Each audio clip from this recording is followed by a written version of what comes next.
Wildland fires are an important part of ranching in Arizona.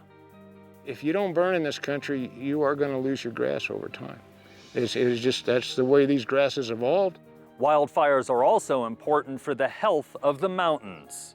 Other areas where the intensity was less, it cleaned out the shrubs underneath and created openings here and there, and life is being restored quite well into the mountain right now. Managing and recovering from wildfires. This is Arizona Week.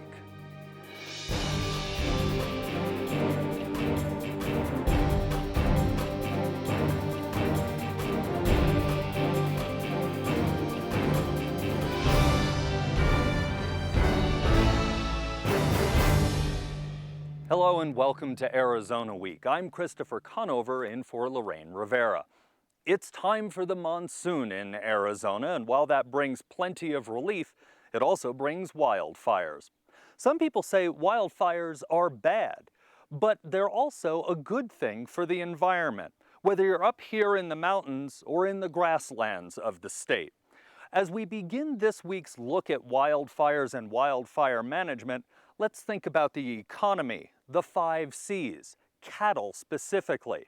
When it comes to raising cattle in Arizona, fires can be very important. Zac Ziegler explains. The grazing rights for Sycamore Ranch have been held by Bill McDonald's family for more than a century. The ranch is more than 20,000 acres, most of which is in Arizona, about 50 miles north of the Mexican border. Nearly a tenth of that acreage burned in recent fires. Well, the hog fire, I think, was about 1,350 acres. I got some statistics on that. The other one probably more like 500 acres on my allotment. The two fires were started by lightning last month. They burned 14,000 acres total. McDonald was more than happy to let fire crews manage the fire that burned on his land. If you don't burn in this country, you are going to lose your grass over time. McDonald's philosophy on letting crews manage the fire rather than extinguish it is part of the philosophy of the nonprofit he helped form in the early 1990s, the Malpai Borderlands Group. The group is made up of ranchers, environmentalists, academics, and others interested in keeping the land in good condition. At the top of Malpai's to-do list this time of year is working with fire managers. The group's work was seen at this site where the hog fire burned a few weeks ago. When we found out we had a fire in this location, the first thing we do is try to figure out who's going to be most affected by it and who do we need to talk to, who do we need to find out what their preferences might be. The person Warner and his crews contacted happened to be Bill McDonald. He said, let the fire burn. And I got a call from the district and he said, what would you like us to do? And I said, well, I'd kind of like it to burn. It's in a good place, and because it had started on my allotment. And that's what they did. Fire managers understand why McDonald made that call. The effect that fire has moving through this country is to open up and remove some of the woody species, the brush and the shrubs, things like that, which allows grass to come up. And by the fall, this burned land will be more hospitable to McDonald's livestock. You will probably see green, very bright green, and then the brown in between where it didn't actually burn. And the sight of fresh grass could encourage more ranchers to allow fire to burn on their land. When folks see the effects as a positive thing and rather than a negative thing, then they're going to be more likely to want to work with us in how we manage these things in the future. And it's not just the patches burned by this summer's fires that stand as evidence for letting managed fire work its way across grazing lands. The work done by Malpai Borderlands Group has resulted in swaths of the area being burned over the past 20 years. Frankly, I was probably the most positive person around, and I thought we'll be lucky if we get a few of these fires off. We've actually burned, several 100,000 acres, both natural starts and prescribed burns, since our group started. And that's why McDonald thinks it won't be long until others notice that because fire is allowed to play a role, the grass is truly greener on his side of the fence. Joining us now, my colleague Zac Ziegler. Zac, let's talk about this story we just saw of yours. Why is it so important that we get grassland fires, that they want to manage them? Well, the big thing is that it basically fights back some of the vegetation, the woodier species. Yeah, stuff like shrubs and bushes, they take a little longer to grow. They take a few years to expand. Fire kind of pushes that back, and grass is so quick growing. It's maybe a month or two before it starts to show up. That's why there's this real benefit to ranchers out on these managed public lands to burn, get rid of the brush, and get the grass to come up because, well, that's basically what they need to keep their cows growing. Zac, we know that back east prairie fires are very important and very natural for the same reasons. Are they natural here in Arizona too, the grassland fires? Yeah, when I was speaking with Bill McDonald, he told me that at least the studies they've seen, fires historically have moved through the area every 7 to 10 years, really opening up that land. So yeah, the landscape has really come to rely on them as kind of a nature's cleaning service. For folks who have good ears, they may hear some thunder in the background here. Those grassland fires cause the same way naturally, lightning, correct? Yeah, exactly. Just like what's moving in around us right now, a lightning strike, the area around Cochise County is a little higher in elevation, so it's no problem for it to get some of these storms that roll through this time of year. You said every 7 to 10 years. Are we seeing more management to remimic that time frame, or is this still too new a project? There is a little more management, and they are coming up frequently, as McDonald talked about. Malpai Borderlands Group has been around for about 20 years now. Some of the early areas that they did prescribe burns on, they're now seeing wildfire move through that area, and it is keeping it much more low profile. It's keeping the fuels down, and you don't have to worry about any sort of canopy jumping. You don't have to worry about the fire getting out of hand. It's really proving to be a much more manageable fire. Zac, you've covered fires for years in Arizona, up in northern Arizona, here in southern Arizona. Explain, if you can, to people as we get more and more thunder about a low fire versus a canopy fire and how these fires behave, these low fires. The low fires tend to be much more lower in intensity. They're just burning up dead grass, fallen pine needles, bushes, things that are down at knee height, and they can get a fair amount of height, but where you really get the danger and the damage is when you get a canopy fire. When these trees, like you see behind me, when the fire leaps up and starts getting to their tops, that becomes the issue. These trees take years and years, decades really, to grow to this size, and that's what you kind of see as the big issue is if the top of a tree burns, it's just going to die. And you can actually see that in some areas like around here up on Mount Lemmon where the aspen fire burned years ago. Those trees are still standing, but they're still dead. Zac, thanks for taking a couple of minutes to talk with us about grassland fires. As Zac mentioned, we are up here on Mount Lemmon, the site of the aspen fire more than a decade ago. To help the forest recover from that fire, the National Forest Service sent in a bear team while the fire was still burning. That's a recovery team that helps the forest out. We spoke with Heidi Schewel from the Coronado National Forest about the bear teams. Heidi, we're here where the aspen fire began over a decade ago. Let's talk about, after a fire, what happens to start the rehabilitation process. Well, in this case, as in many, we called in a burned area emergency response team. That's the bear team. And what they're concerned with is controlling movement of water, sediment, and debris. Because after a fire like this goes through, in some areas, it's burned down to bare mineral soil. And so there are a lot of things that they want to do. They'll look at the area, and it's not a one-size-fits-all treatment by any means, but up at these elevations, lower as well, we came in and did some aerial seeding. When the soil is exposed, then there's a great likelihood that when the rains come, it's going to wash away. So we took some seed mixes and applied them with fixed-wing aircraft and helicopters, a couple of different species, with the intent of, let's get some roots in the soil to hold that soil in place, let's get some plant cover to shield and protect that soil, and then we mulched it with straw after that to protect it. and that was fairly effective. We also did things like protected drainage ways where we knew debris would be coming down. We removed debris from drainages and water courses, put up a lot of signing.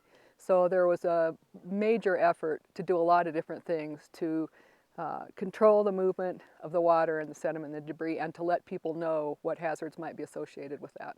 How quickly after a fire, and in this case after Aspen, but just in general, does that process start? Obviously you have to wait till it stops burning, but how quickly behind are the crews? Well, it's going to depend on several different things. In this case, the fire started up high, then it burned down to lower elevations, and then it burned back up again. And so we knew Sabino Canyon, the Sabino watershed, had sustained a lot of damage. And in Sabino Canyon there is a fish called the Gila chub, and we knew there was going to be black ash coming down through Sabino Canyon. So the fire was still burning up here, and we were down in Sabino Canyon removing fish from the creek, transplanting them temporarily elsewhere so we could put them back in the creek when the water again ran through. So in that case, the work actually started while the fire was still going. That's something people don't think about, is they hear about the crews putting out the fire and the great job that they do and the hard work that they do, but there's so much work afterwards that we just don't hear about. Removing fish, I never even would have thought of that. Right. What are some of the other things you said? Aerial seeding via fixed wing, and is that a one-time deal, or do you do it multiple times? We did it over a period of days. It was one application. We didn't drop multiple layers of seed, one layer of seed on the soil, and then we had identified the areas we wanted to cover, and then we covered all of those. You said you dropped 2 different kinds over a period of time. Was it just all at once you dropped them, or did you drop the first stuff to hold the soil and then come back a few months later and drop the second stuff? They were dropped at the same time. 2 different seed mixes were used, one high elevation, one low elevation. Each one of those seed mixes had a non-native plant that was essentially sterile, that would germinate quickly, get those roots down in the soil, get those leaves up, and do what we needed to do really quickly while allowing the native plants to then germinate and become established. Those non-natives are now gone. The natives did their job. In some places they remain. When it comes to that part of the management of the fire or the post-fire, is this done on every fire, or is it just done on the true wildfires and the managed fires, the prescribed burns as we all call them? It's a little different, or do you go back and do this type of thing after those also? Every fire is different, and the burned area will be evaluated and the appropriate treatments will be ascertained at that point. The crews that do this, is it the same crews that are off fighting the fires, so as soon as they're done you hand them, you change equipment, or is it different crews? No, in the world of wildland fire, we're all qualified for different things, and the firefighters are qualified as firefighters. There are other people that are specially trained for work on the bear team, a number of specialists. And again, just to get back to what we were just saying about is there treatment after every fire, you've got to evaluate what's the potential for the movement of water and soil and debris, and then you've got to look at how you're going to deal with that. And obviously with big slopes up here on Mount Lemmon, there's a lot of potential for movement, especially because this was right at the beginning of monsoon season, so the rains were then coming right behind it. That's right, and that's something that we experience in a lot of our Sky Island mountain ranges, is really steep terrain and the potential for large movements of vast quantities of soil quickly. When it comes to deciding when a bear team or if a bear team comes in, what are some of the things that go into that decision-making process? Okay, we're going to look at where the fire burned, how it burned, what is the potential for soil loss, and what are the values that are downstream. If there are communities, housing, that kind of thing, that's going to take priority over maybe an area that just drains into unpopulated land.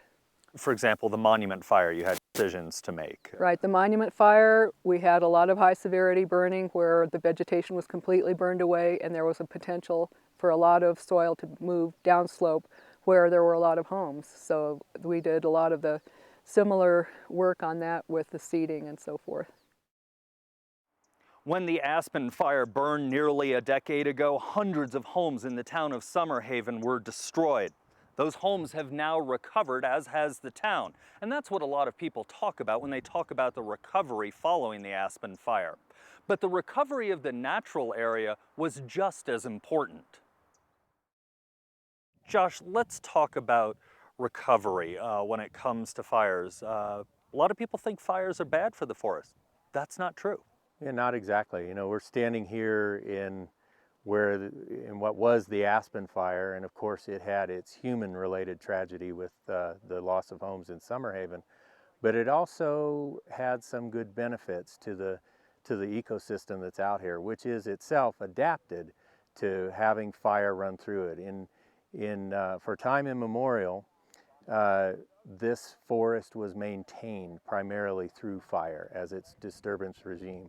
These trees that you see, the plants that are up here, are adapted to a frequent fire regime that comes through and cleans up the fuels, creates openings, allows light to the forest floor, recycles nutrients. So life springs back from a fire rather rapidly. And we saw that here. We saw a lot of things that are sensitive to fire at the beginning of the fire. We had to take special precautions for that. But over time, we've seen amazing recovery, and we've had opportunities to restore species. Before we get into some specifics on the recovery, a lot of people, they look at a big, thick, lush forest and say, boy, that's healthy, that's great.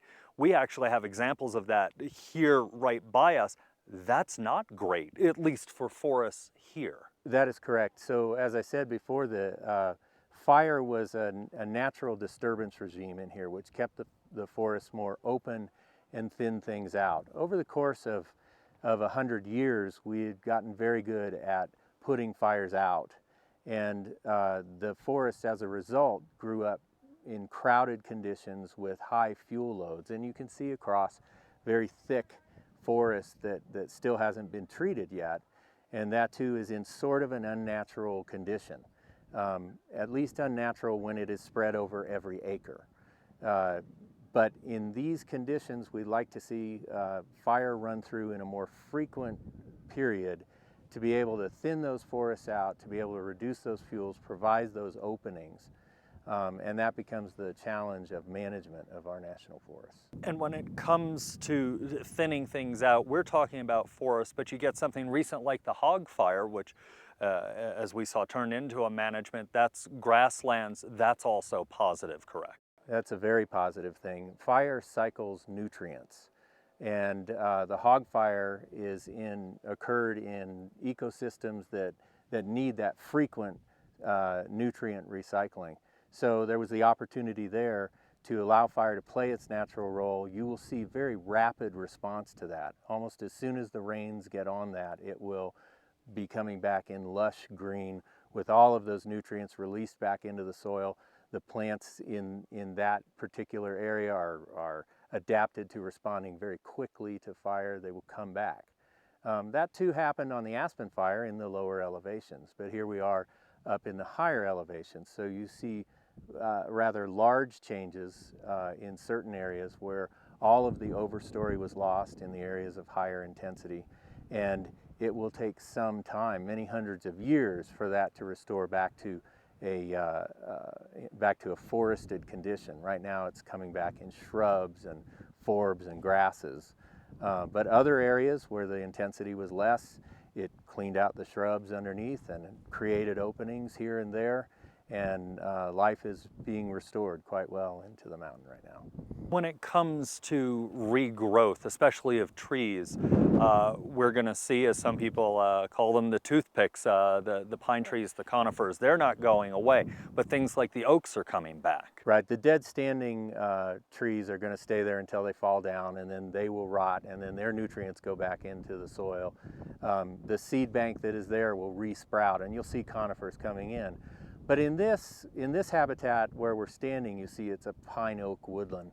And the oaks burned down to the ground during that fire, but they are able to coppice sprout. They're able to come back from their root crown and regrow. You'll see them now, 12 years hence, they're over our heads. They're shrubs over our heads already as a result of the fire, nutrient cycling in there. You can still see the black stumps underneath in those shrubs. You can see the black marks on the conifers around them. It's all part of the natural process that occurs. We've been talking about forest health and and plants, but part of forest health are also animals. And there were some real positives that a lot of people may not know about with the aspen fire and probably fires in general, but we can use the aspen fire as our example. Certainly, there's a great diversity of life on the Santa Catalina Ranger District, and the aspen fire posed some challenges and some great opportunities. The first challenge was early on in the fire, this high in the watershed of Sabino Creek.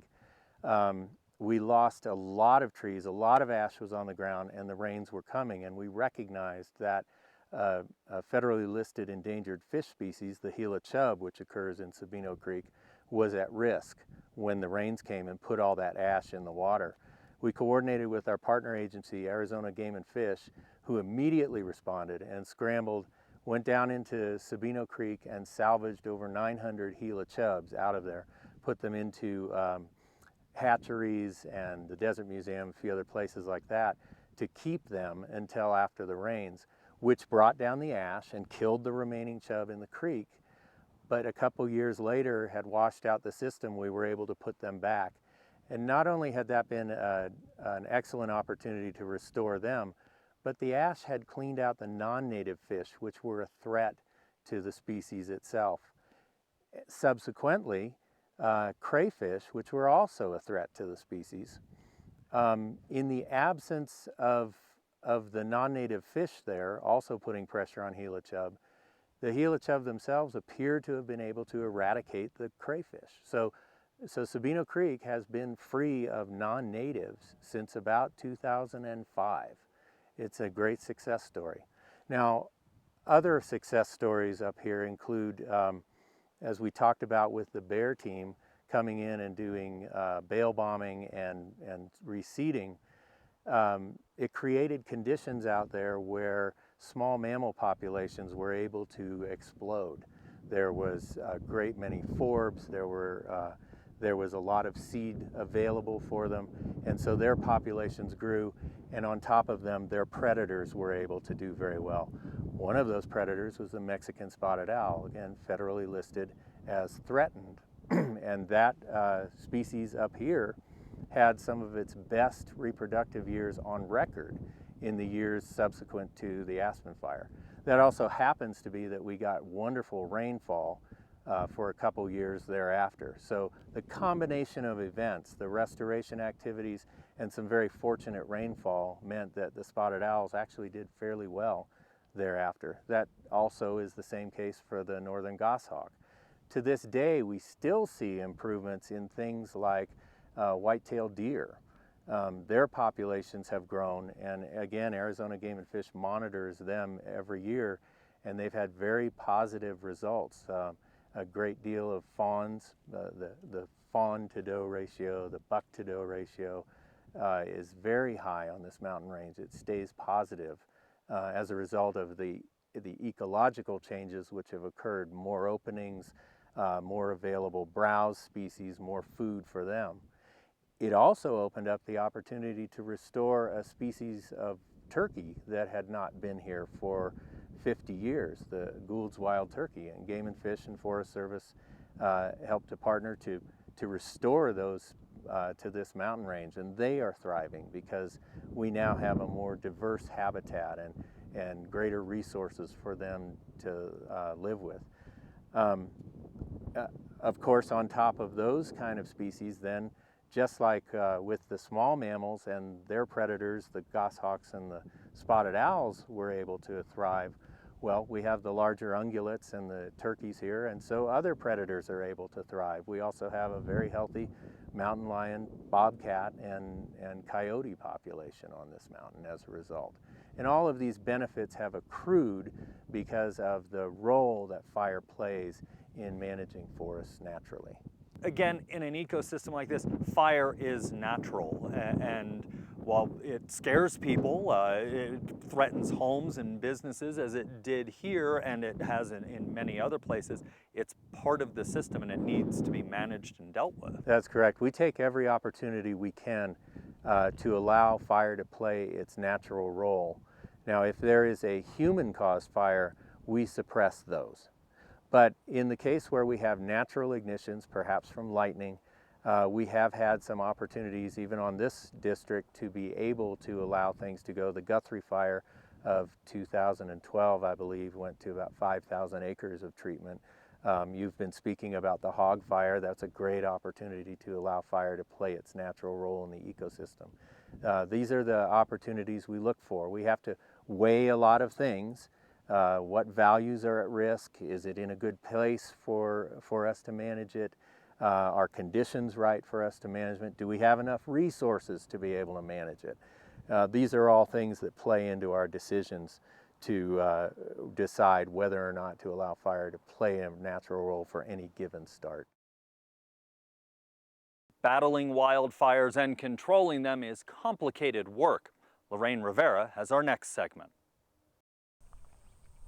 Lightning sparked the Buster Mountain Fire in Catalina State Park this week, and the Forest Service is letting it burn.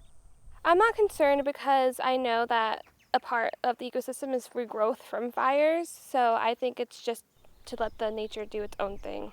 Just more than 200 acres have burned in what's considered arduous terrain. It's impossible to hike. It's not on any trail. It came close to the Romero Trail, but it didn't reach it. Joe Fusco is a regular hiker. Well, I was up right around the corner, and I got my binoculars out and watched it climbing the hill, and it was devastating the trees as it went up. It really was pretty sad.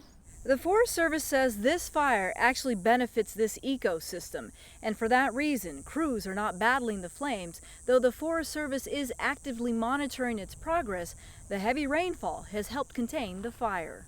That was the conversation my wife and I had was, how come they're not putting it out? Because of the big fire back in 2000, 2001, our thoughts were, well, why don't they do something right away? Wouldn't they jump and put it out right away? So that's the conversation we had amongst ourselves. And then the next day we had conversations with friends, and we got a different perspective of why not let it burn. The Forest Service says no structures or value are at risk, so this is about letting nature run its course while clearing fire fuel in the process. I like to believe that the fire marshal or whoever is the rangers are paying attention, are watching it. It's not just they're sitting back saying, gee, look at that too. I'm expecting them to be paying attention to this, which obviously they were. It might have looked big to us, but to them it was a small contained fire. So it's understanding, I think, that perspective. And that's all for this edition of Arizona Week. I'm Christopher Conover. Thanks for tuning in.